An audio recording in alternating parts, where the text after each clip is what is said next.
ബലാത്സംഗം അല്ലെങ്കിൽ റേപ്പ് എന്ന് പറയുന്നത്. ഒട്ടനവധി പ്രശ്നങ്ങൾ നമ്മൾ കേൾക്കാറുള്ളതാണ് റേപ്പിനെ കുറിച്ചൊക്കെ.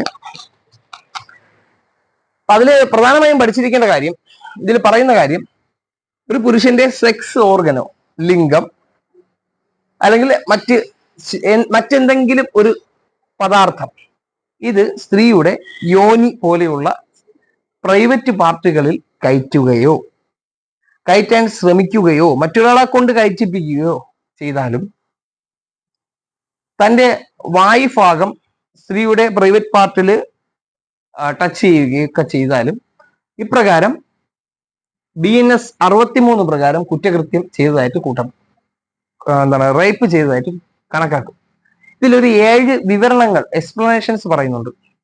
അതായത് ഈ പ്രവൃത്തി, ഞാൻ ഈ പറഞ്ഞ നെറുകെട്ട പ്രവൃത്തി ചെയ്ത് അത് റേപ്പ് ആകണമെങ്കിൽ, ഒന്ന്, സ്ത്രീയുടെ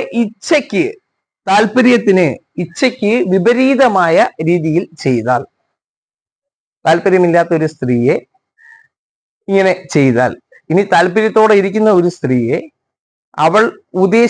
അവൾക്ക് താല്പര്യമില്ലാത്ത രീതിയിലുള്ള ലൈംഗിക പ്രവർത്തനങ്ങൾ ചെയ്താൽ റേപ്പ് ആവും. അടുത്തത് സമ്മതം. സ്ത്രീയുടെ സമ്മതം കൂടാതെ അവളെ ലൈംഗിക വീഴ്ച നടത്തുന്നത് അല്ലെങ്കിൽ ലൈംഗിക പ്രവൃത്തിക്ക് ഇരയാക്കുന്നത് റേപ്പാണ്. ഭയത്തോടുകൂടി, സ്ത്രീയെ ഭയം ഉളവാക്കി, അതായത് അവളെ കൊല്ലുമെന്നോ അവളുടെ വേണ്ടപ്പെട്ട ആളെ കൊല്ലുമെന്നോ എന്ന ഭയം ഉളവാക്കി ചെയ്യുന്ന ലൈംഗിക വീഴ്ച റേപ്പാണ്. കബളിപ്പിച്ച്, സ്ത്രീയെ എന്തെങ്കിലും കള്ളങ്ങൾ പറഞ്ഞു പറ്റിച്ച് ലൈംഗിക വീഴ്ച നടത്തിയാൽ അത് റേപ്പായി മാറും. ഇമ്പോർട്ടന്റ് പോയിന്റ് ആണ്.